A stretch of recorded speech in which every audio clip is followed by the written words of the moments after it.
A través del teléfono al abogado penalista Luis Alberto Pacheco, al cual le damos la más cordial bienvenida al programa. ¿Qué tal, doctor Pacheco? ¿Cómo está usted?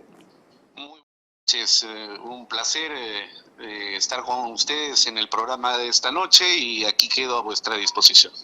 Bueno, la primera pregunta, doctor Pacheco, es la siguiente. La señora Karp tomó alas y buen viento, como se puede decir, salió de San Francisco con su pasaporte israelí. Ella es israelí por ser de ascendencia judía y se fue a un país donde no hay tratado de extradición con ningún país del mundo, porque los israelíes no entregan a sus connacionales a la justicia de ninguna parte. Bueno, ¿esto qué significa? Porque parece ser que si esta es la situación, ella ha quedado totalmente sustraída a la acción de la justicia peruana. Hace poco la vimos, antes de que Toledo viniera al país, apenas una semana antes, la vimos en una audiencia virtual. Ella desde San Francisco estaba ante un magistrado, pero a raíz de que se ha ido a Tel Aviv, ya no sabemos si eso va a continuar, si no va a continuar, se puede desentender, puede desenchufarse. ¿Cómo va a ser la vida, digamos, penal y jurídica de la señora Karp en Tel Aviv? Bueno, como dicen las letras de esa canción que interpretaba el príncipe mexicano José José, parece que en este caso el amor acaba. Pero no solamente es una cuestión de que se acabó el amor, ¿no? Sino que llegaron hasta aquí los negocios, porque la relación de Elian Karp y Alejandro Toledo fue una relación claramente de negocios. Y bueno, ella decidió hacer uso de una de sus 5 nacionalidades, porque recordemos que la señora Elian Karp es belga de nacimiento, tiene esa nacionalidad, es francesa nacionalizada, tiene ciudadanía estadounidense, ciudadanía peruana, y por la religión que profesa, no sé si la practica, pero la profesa, por la religión judía, es ciudadana israelí. Y como usted muy bien lo ha señalado, se ha dirigido ella a Israel, que es una nación que no admite la entrega de sus connacionales en forma de extradición a ningún país del planeta Tierra, ¿no? Entonces con esto se consuma la fuga de Elian Karp y por supuesto también el beneficio que ha recibido cuando se le permitió a ella y a su todavía esposo Alejandro Toledo fugarse del Perú. ¿Quiénes fueron los culpables? Sabemos perfectamente que fueron los fiscales héroes, ¿no? Los llamados fiscales héroes. Así que entonces un fracaso más para el equipo Lavallato, que ahora suma ya no solamente traspiés, sino la impunidad pura de parte de una de las principales artífices de la corrupción en el Perú. Ahora, doctor, ¿qué tal? Muy buenas noches. Le saluda Carmen Alvarado. Yo tengo 2 preguntas. Recuerdo las declaraciones del abogado de Elian Karp y también de Alejandro Toledo, el señor Roberto Su, y él dijo claramente que tenía una orden de captura internacional por un pedido de prisión preventiva y que ella no podía salir.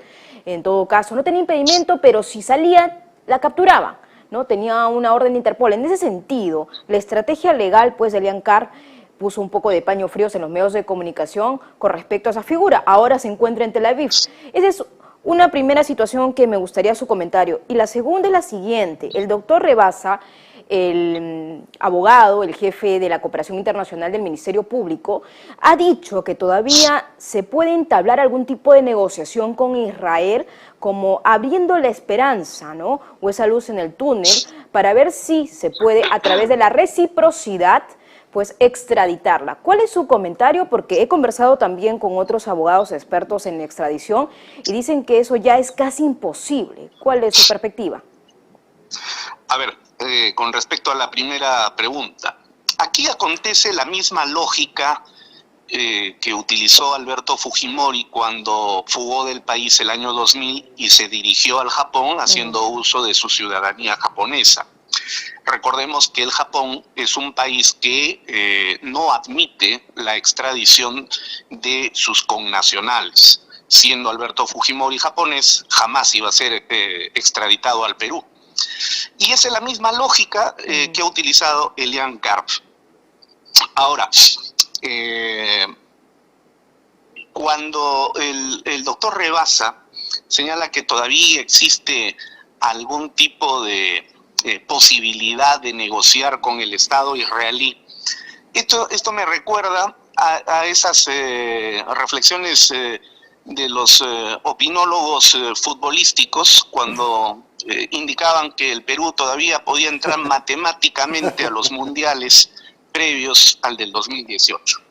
Y digo esto porque el Código Procesal es clarísimo respecto de lo que implica el proceso de extradición basado en las reglas del derecho internacional público. Cuando no existe un tratado bilateral o multilateral de extradición entre las naciones que se ven comprometidas por una situación como esta, es necesario apelar al principio de reciprocidad. Pero sucede que entre Perú e Israel no ha habido ni de ida ni de vuelta ningún tipo de extradición en el que se haya comprometido a las oficinas de cooperación internacional judicial de ambas naciones. Personalmente, y conociendo el escenario político y la historia que precede a las decisiones de Israel, entregar a uno de sus connacionales a una nación extranjera como el Perú sería sentar un precedente que terminaría siendo perjudicial para Israel, que tiene demasiados conflictos políticos con los países árabes, ahora Rusia y China, y que definitivamente no le convendría en absoluto. La movida de ajedrez que ha hecho Elian Karp ha sido sumamente meditada y yo creo que es definitivamente y lamentablemente un jaque mate. Doctor Pacheco, entonces esto quiere decir que el único con el que contamos es con Alejandro Toledo. Es decir, él ya está acá en el Perú, ya está en la prisión. La fiscal de la Nación o un grupo de fiscales lo ha interrogado esta semana. Eso no ha sido noticia ni ha sido divulgado más que por Willax y Philip Butters en su programa con Butters, pero se supone que por algo está hablando con la fiscalía, ¿no? Es decir, no está sentado guardando silencio. O también podría ser que se haya cogido ese derecho, pero en fin, varias horas ha estado la fiscalía en Barbadillo tomándole declaración. Ahora, respecto a los que usted dijo de Vela y Barba, la Fiscalía, el Ministerio Público ha abierto proceso disciplinario contra los fiscales Vela y Barba, Vela y José Domingo Pérez, perdón, porque habrían comentado un caso que está reservado y eso no puede ser posible. Sin embargo, estos fiscales no solamente antes ejercían de comentaristas en diferentes medios de comunicación. Lo insólito aquí es que se los comience a investigar para eventualmente sancionarlos, porque cuando estaban en su apogeo e interrogaban a los funcionarios de Odebrecht en Brasil, se filtraba inmediatamente la información que ellos las preguntas y las respuestas que iban y venían en tiempo real. Entonces, ¿de qué estamos hablando acá? ¿Por qué ha cambiado el Ministerio Público y ahora sí están siendo, digamos, investigados y antes, al contrario, eran aplaudidos por soltar todas las primicias a cierta prensa determinada? Bueno, yo creo que el órgano de control interno que dirige el fiscal o exfiscal, ¿no? Ahora jefe de la Oficina de Control Interno del Ministerio Público, el doctor Antonio Fernández Gerí, ha tomado una decisión correcta. Y la ha tomado no porque exista un complot contra el equipo que lidera Rafael Vela Barba y que integra José Domingo Pérez, sino simple y llanamente porque ambos fiscales que han sido elevados a la condición de semidioses del panteón de la progresía peruana, han cometido, no solamente ahora, sino de antiguo y de largo, una serie de comentarios de marcada connotación política en medios de comunicación que son no afines, sino son medios autodeclarados de izquierda, como IDL Reporteros, La República, Exitosa, entre otros, ¿no? Y es precisamente desde allí, desde donde se ha, como usted lo ha señalado muy bien, se ha filtrado muchas veces información a estos medios de comunicación que presentaban, según ellos, primicias. Hay que recordar las palabras de la señora Patricia del Río, que el día de hoy cobran mayor vigencia, cuando confesó en un chat familiar, que luego ella quiso minimizar, como si solamente se tratara de un entorno familiar, donde confesó ante la destitución de Vizcarra, que ella coordinaba directamente con Rafael Vela y dijo textualmente el tratamiento periodístico que le daría a las pruebas en RPP, es decir, en radioprogramas del Perú. Con lo cual entonces quedaba claro de que Rafael Vela le filtraba información no solamente a radioprogramas, sino también a los otros medios de comunicación. Recordemos el caso Alan García. Nadie sabía, ni el propio Alan García, que iba a ser intervenido la mañana en la que fue la presentación del fiscal que llegó con el camarógrafo del Canal 4. Rosa María Palacios había hecho la publicación en un tuit que luego lo borró, pero alguien muy oportunamente lo grabó rápidamente, y que terminó en el suicidio del expresidente. Entonces ya hay una larga sucesión de hechos, de antecedentes de ambas personas, violando el principio de reserva de la investigación, violando el principio del debido proceso y otros principios más, y lógicamente poniendo en grave riesgo las investigaciones que hasta el día de hoy se presentan ya no solamente como un fracaso, sino como un favorecimiento claro y abierto a la empresa corrupta Odebrecht, que son los únicos beneficiados con el acuerdo secreto, y también ahora la señora Elian Karp. Doctor Pacheco, hay algo que sí me gustaría profundizar con usted y volver al caso de Elian Karp, ya que le acaba de comentar.